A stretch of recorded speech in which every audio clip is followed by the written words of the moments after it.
एक ऐसी बीमारी जो दुनिया में मौजूद हर शख्स को अपनी जिंदगी में एक ना एक मर्तबा जरूर होती है।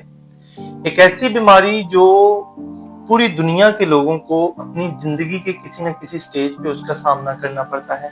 जी हाँ दोस्तों, मेरी मुराद है एसिड रिफ्लक्स से, सीने में तेजाबियत से। ये एक ऐसी बीमारी है जो हर शख्स को किसी न किसी स्टेज पे इसका सामना करना पड़ता है। क्या आप लोग जानते हैं कि एसिड रिफ्लक्स सीने में तेजाबियत क्यों होती है? हमारी खुराक की नाली से जब खाना हमारे मैदे में जाता है तो हमारी खुराक की नाली के नीचे एक ढक्कन है, लोअर एसोफेजियल स्फिंक्टर। तो वो जब लूज हो जाता है तो मैदे का जितना भी खाना है वो बैक फ्लो करता है, वो ऊपर की तरफ आता है, खुराक की नाली में आता है। अब वो बैक फ्लो क्यों करता है? अगर ढक्कन लूज हो जाए। अब ढक्कन को लूज करने वाली कौन सी चीजें हैं? बहुत सी ऐसी डाइट्स हैं, बहुत से ऐसे खाने हैं जो ढक्कन को लूज कर देते हैं। और हम गर्ड के लिए यानी गैस्ट्रोएसोफेजियल रिफ्लक्स डिजीज के लिए हमने कोई स्पाइसी फूड खाई और वो सारी हमें सीने में तेजाबियत करना शुरू कर देती है। हम इससे कैसे बचाव कर सकते हैं, इससे कैसे बचा जा सकता है, आज इन तमाम सवालात के जवाब देंगे हम इस वीडियो में। अगर आप चैनल पे नए हैं तो काइंडली हमारे चैनल को सब्सक्राइब करें, लाइक करें, शेयर करें, फॉलो करें, ताकि दोस्तों तक भी मेडिकल की तमाम एडवाइसेस पहुंच सके। आइए तो वीडियो शुरू करते हैं। अब आप लोग जानते हैं कि बहुत से लोग एसिड रिफ्लक्स के लिए बहुत सी मेडिसिन लेते हैं, जैसे कि ओमेप्राजोल, एंटासिड। इसके अलावा बहुत से ब्रांड्स हैं इसके लिए, राइजिक, नुरान, ऐसे बहुत से ब्रांड लोग इस्तेमाल करते हैं अपने सीने की तेजाबियत को कम करने के लिए। लेकिन क्या आप जानते हैं कि एसिड रिफ्लक्स यानी सीने में तेजाबियत का इलाज दवाई के बगैर भी मुमकिन है? यस, अगर आप अपनी लाइफस्टाइल को थोड़ा सा चेंज करें, अपनी खुराक में कुछ तब्दीलियां करें, तो आप अपनी सेहत को बेहतर कर सकते हैं, अपनी सीने की जलन को खत्म कर सकते हैं दवाइयों के बगैर।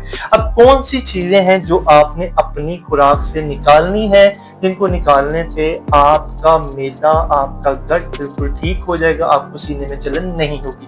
Number 1 thing, gluten containing grains. जितने भी अनाज हैं जिनमें ग्लूटेन होते हैं, क्योंकि ग्लूटेन आंतरियों के लिए, मैदे के लिए एक इन्फ्लेमेटरी चीज है और ये तेजाबियत की बड़ी वजह बनता है। ग्लूटेन कंटेनिंग जो ग्रेन्स हैं उनमें हमारे पास गंदम है, जो है राई है। इन चीजों को हमने अपनी गंदम में कम करना है, क्योंकि इनसे गर्ड के चांसेस बढ़ते हैं। गर्ड मैंने आपको बता दिया, गैस्ट्रोएसोफेजियल रिफ्लक्स डिजीज, के मैदे से हमारी खुराक की नाली की तरफ तेजाबियत वाली चीजें जाती हैं, जिसकी वजह से हमारे सीने में जलन होती है। नंबर 2 चीज जो हमने अपनी डाइट से निकालनी है वो है डेयरी प्रोडक्ट्स और बेकरी प्रोडक्ट्स। जी हाँ, आपने सही सुना, डेयरी प्रोडक्ट्स और बेकरी प्रोडक्ट्स। डेयरी की जितनी भी चीजें हैं, आइसक्रीम है या चीज है, इनको आप अपनी डाइट से निकाल दें। बेकरी की प्रोडक्ट्स, जितने भी केक हैं, बिस्कुट्स हैं, ऑल दीज थिंग, ये सारी चीजें आपके मैदे के लिए इंफ्लेमेटरी मार्कर्स हैं और ये आपके मैदे को डिस्टर्ब करेंगे। नंबर 3 चीज जो हमने अपनी डाइट से निकालनी है वो है कैफीन बेवरेजेस। कैफीन बेवरेजेस मतलब जो हम घरों में चाय इस्तेमाल करते हैं, कॉफी इस्तेमाल करते हैं और इवन ग्रीन टी के इस्तेमाल से भी हमारे मैदे में तेजाबियत होती है और वो तेजाबियत हमारे खुराक की नाली के नीचे वाले ढक्कन को लूज करती है, जिससे वो सारी तेजाबियत हमारे सीने में जाती है। नंबर 4 चीज जो हमने अपनी डाइट से निकालनी है वो है सोडा। जितने भी कार्बोनेटेड बेवरेजेस हैं, they have to be removed from our diet with immediate impact. जितनी भी बोतलें हैं, कोका कोला, पेप्सी, स्प्राइट, ये सारी बोतलें आपको अपनी डाइट से निकालनी है, क्योंकि इनके अंदर इन्फ्लेमेटरी मार्कर्स हैं जो आपके मैदे को और गट को डिस्टर्ब करते हैं। नंबर 5 चीज जो हमने अपनी डाइट से निकालती हैं वो है प्रोसेस्ड फूड। जितनी भी चीजें हमें बाहर से मिलती हैं, मिसाल के तौर पर बाहर से बनी बनाई चीजें मिलती हैं, फास्ट फूड मिलती है, वो हमें अपनी डाइट से निकालनी है, क्योंकि उनके अंदर बहुत ज्यादा ट्रांस सैचुरेटेड फैटी एसिड्स होते हैं और इन्फ्लेमेटरी मार्कर्स होते हैं जो हमारे गट को और हमारी आंतरियों को डिस्टर्ब करते हैं। तो ये 5 चीजें हो गई।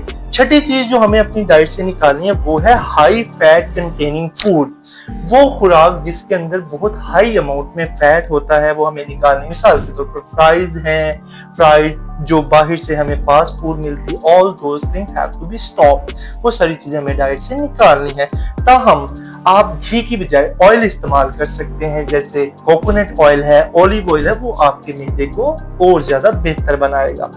नंबर 8 चीज जो हमने अपनी डाइट से निकालनी है वो है स्पाइसी फूड। जितनी भी तली हुई मिर्च मसाले वाली चीजें हैं उन सबको हमने अपनी डाइट से निकाल देना है।